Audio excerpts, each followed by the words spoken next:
Hey there, family. Welcome back to our lovely channel. So I just wanted to hop on here because there's been like a lot of people asking questions. This isn't going to be a very long video, so I just wanted to just give you guys the answers to the questions that you want to know or that you've been asking. So first question is, where did I find my land, the 10 acres? So I found the company off of Facebook Marketplace. Y'all do not sleep on Facebook Marketplace. Like literally, whenever I need anything, that's where I go. That's my go-to place.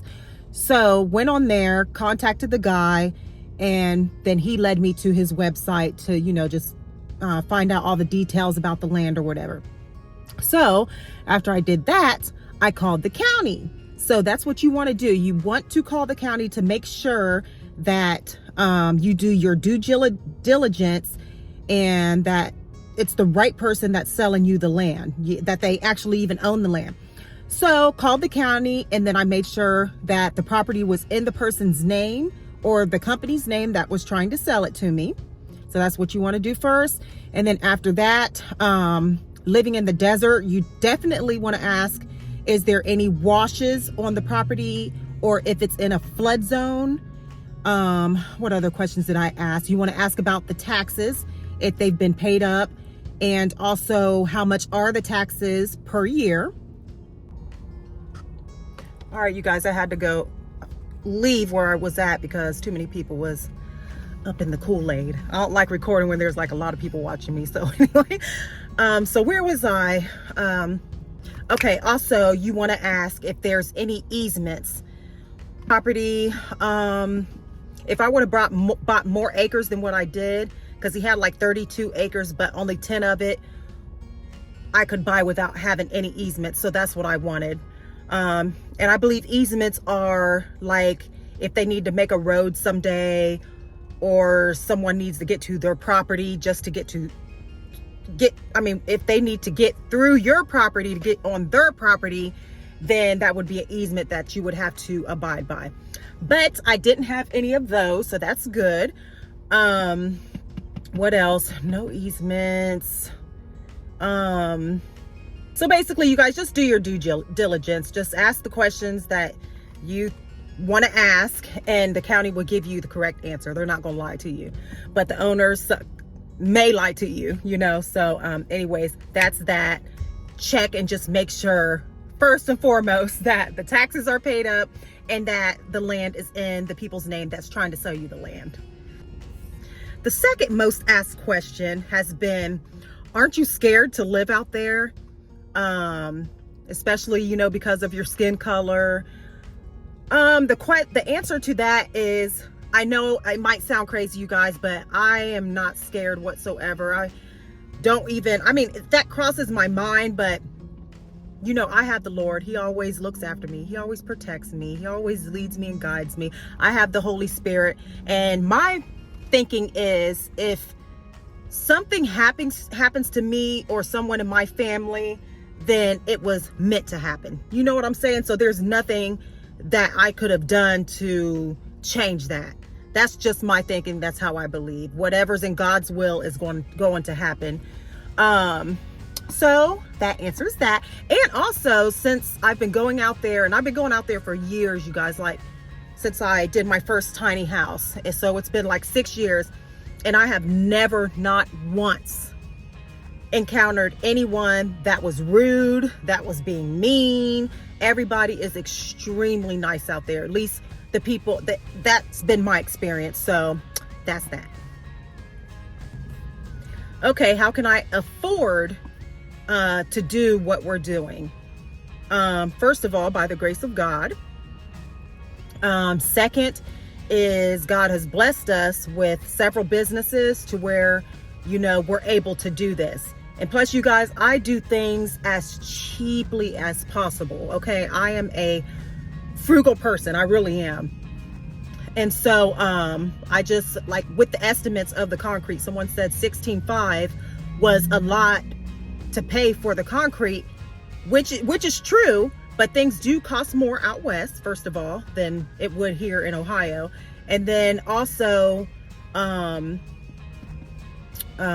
sorry, y'all, I'll be losing my train of thought.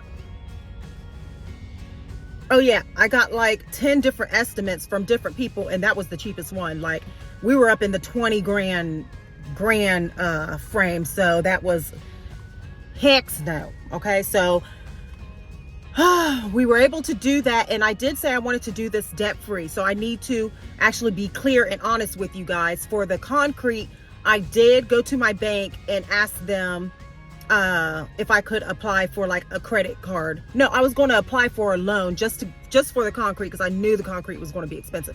So she said, well, why don't you, she said, you're going to need so much paperwork and all that if you want to apply for that. She said, why don't you just simply apply for a credit card, and I will give you the answer like in 2 seconds if you're approved. So that's what I did. And y'all, I've been working on my credit for like the past 2 years. When I started working on my credit, I think it was like a 580 something, 590, but now it's in the 800s. Praise God for that. So anyways, I applied for that, and then she was like, yep, you've been approved. And y'all, guess how much she approved me for? Well, they approved me for $16,500, the exact amount my concrete had cost me. It's pretty hot out, you guys, today, so that's why I'm sweating. But anyways, okay, so that's the concrete. But for the actual steel building, that we're paying cash, the $47,000. And how I was able to do that, when we had the restaurant going on, I would just every single day put money back, because I knew that was our goal. You know, I knew I wanted to either buy a house or have a house built. So every single day, you know, at the end of the night, I'm taking money and I'm putting it back. And then not only that, I had actually got a job after we had closed the restaurant, working at a nursing facility as a receptionist. I was like, I just need the extra money if we want to do this like in the time frame that I was hoping to. And so I did that, worked that for like 7 months. And all those paychecks I just took and then just stashed them in the bank. And what else? And then, you know, we do have the medical transport, and we also have a tire and auto repair shop. But I didn't put any money back from the tire and auto repair shop, but I absolutely did from the medical transport. So that's how we got the money in cash to pay for the building.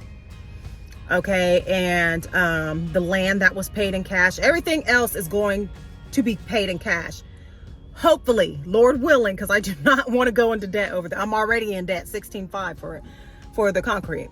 But yeah, that's the money situation. So you guys, even if you have to, a huge thing, a huge part. I had given my apartment up, and then I even me and my husband gave our apartment up, and then we just moved in with family. So that's another thing. And then after that, we moved into a trailer so that we can save the most amount of money possible so that we can get moved out to Arizona.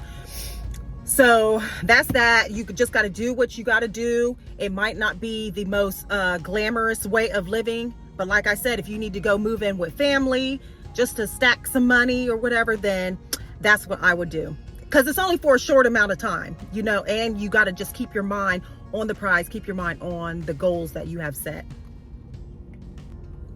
All right, so the next one is, am I scared of the snakes? Am I scared of the scorpions? Like I said, I've been going there for like the past 6 years, and I've never ran into a snake, never ran into a scorpion, even though I know that the snakes are big in the area that I'm at. So I just need to, you know, start learning about the different kinds of snakes, which ones are harmless, which ones are not.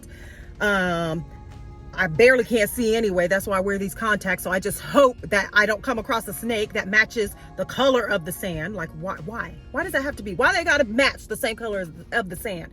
So, I'm more scared of that than people asking me, aren't you scared of being the only person of color? You know? So, the snakes and scorpions, it really don't bother me though. It really don't. Okay, how am I going to stand the heat? I love the heat, first of all. I love being warm. I love being comfortable. I hate being cold. It's the worst thing in the world. I'm from Ohio, where we have some of the worst weather ever. So I'm just tired of the winters. I just want to be in the sun. I mean, of course, I'm not going to enjoy the 3-digit climate out there, like when it gets to 115 and stuff like that. But I've already witnessed it, especially in Vegas. Vegas is so much more hotter than Arizona, but I can deal with it. I mean, that's what pools and AC are for, I guess. Okay, so what is the best advice I can give someone that's wanting to embark on this same journey? Because I have a lot of people saying, wow, I really want to do that, but I just don't know where to start. I would say, first of all, put your trust in God. First and foremost. Like, that's how I have no fear doing anything. Like, I've traveled the world. For a lot of you that probably don't know, I travel a lot and things like that. Went to Africa by myself, went to China by myself, got lost and found my way. Like, just crazy stuff. That's just me. That's Mona. That's my personality. But I can do those things because I trust in the Lord, and I know that He's with me wherever I go, and I'm just not going to live in fear. So you can't live in fear. Be smart, but don't live in fear. Like, oh, what if this happens? What if people don't like me? Or what if, you know, people want to harm me, or just anything. Just, if you have God, well, some people have God and they still be fearful. I just can speak for myself. Put your faith in the Lord, and then trust in Him that He's always with you, and that He will be your provider no matter what. Like, I'm going in the middle of nowhere. I know I keep saying the middle of nowhere, and I probably shouldn't say that, because I am like only 15 minutes from hospitals, shopping, entertainment, all that good stuff. But there's just no one really surrounding us. It's just a little far out. But I forget what I was saying. Okay. And the next thing would be to pray about everything. Like, when you wake up in the morning, just pray, and, you know, God, this is my desire. You've put this desire in my heart for a reason. You know, should I go and do this, or just lead me and guide me in the steps that I need to take for this to become possible, if it is your will. If it's not God's will, then it's not going to happen. But since it's happening and the doors are opening for me, and I've been praying about it, I believe it's in God's will for us to be out there. So, yep, that's one. And then number two, I would say start stacking your money as much as possible. And I still need to go by that rule, because I go out to eat. I live off of going out to eat, y'all. Since my kids are grown now and I don't have to really cook, my husband's always gone throughout the day. Like, we don't cook at all. We just eat out all the time. And the last time I added it up, I was spending $400 something a week on going out to eat.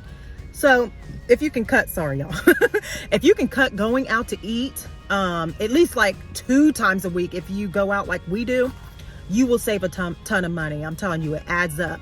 Also, something simple that you could do, like if you don't make much money, have a penny bank and just put change in that. Like, literally, I am a big believer about that. I went on vacations and everything just by saving my change. So get you a little bucket, put to the side, and whenever you have change, throw it in there, and it adds up so quick.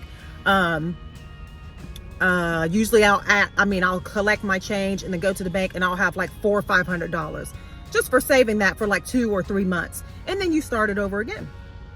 So anyways, that adds up, and it adds up very, very fast. Let's see, what else? Okay, the company I got my land off of, they're pretty expensive. That's why I will not recommend them. Sorry if you see this, but I just think their prices are a little, well, high, you know, because I could have found my 10 acres way cheaper than the what I paid for it, $26,000 that I did pay for it, because it's undeveloped. There's no utilities on the property. So I definitely could have found it cheaper, but at the time it was just like I wanted to rush and hurry up and get land at that time. So that's what happened. So I really did rush into that, but just take your time. Don't buy the first piece of land that you see, because you might just find a better deal if you just keep on looking just a little bit more. And most of the land, you guys, you can make payments on it, like almost like 99.9%. You can make payments on your property. So anyways, and then the payments could be like, the cheapest I think I've seen is like $150 a month for your payment. So that's pretty good if you're on a budget. But just make sure you pay it off fast so you don't pay all the interest, because on our property, we bought it the beginning of last year, and it, like I said, it was $26,000. Now we are down to owing $4,900, I believe. So that's because I've been dropping, okay, $1,000. If I make that payment one week, then the following week, oh, let's drop another 500. Like, that's just how you have to do, if you're able to do that. If not, then unfortunately you'll be paying a good portion of that interest to them. Okay, and I also want to end with, you guys, you do not have to have experience to do any of this. I have not a lick of experience. Yeah, I know how to hammer nails into a wall to hang up a picture, okay? I'm a decorator. I'm not a contractor. I don't know what I'm doing. My husband don't know anything about building whatsoever. So just go for it. Like I said, God will help you. If it's meant to be, he will open up doors. He will have people come and help you and offer the help, you know, so just go for it. Don't, just get rid of fear. Even if you're scared, go for it. If this is what you want to do. Life is short. Like the Bible says, our lives are like a vapor. We're here one day and we're going tomorrow. Why not do it? All right. So I hope you guys have a very blessed day, night, evening, whenever you may see this. And I will catch you on the next video. Oh, before I end, the lady just called me and she said that they are about like 6 to 8 weeks out on having our building, being able to come out and then have our building erected. So anyways, and I also, you guys, was thinking about changing the colors, you know, because right now I just have it all black siding, black roof, black trim, black everything, because I love that. It looks elegant and it looks very modern and just gorgeous. But you guys are saying, like, what am I doing? Because I'm in the desert and all that black will draw heat, which is true. So I've been highly thinking about changing that. So she literally just now sent me something while I've been videotaping, so I can play around with different colors on the building to see if that's what I want or whatever. But like I said, we're about 6 to 8 weeks out, and I will have to fly back out to Arizona to watch over them putting our building up. So y'all, it's coming along so good. It's coming along fast too. So praise God for that. All right, you guys have a beautiful night, day, evening. Love you guys. Bye-bye.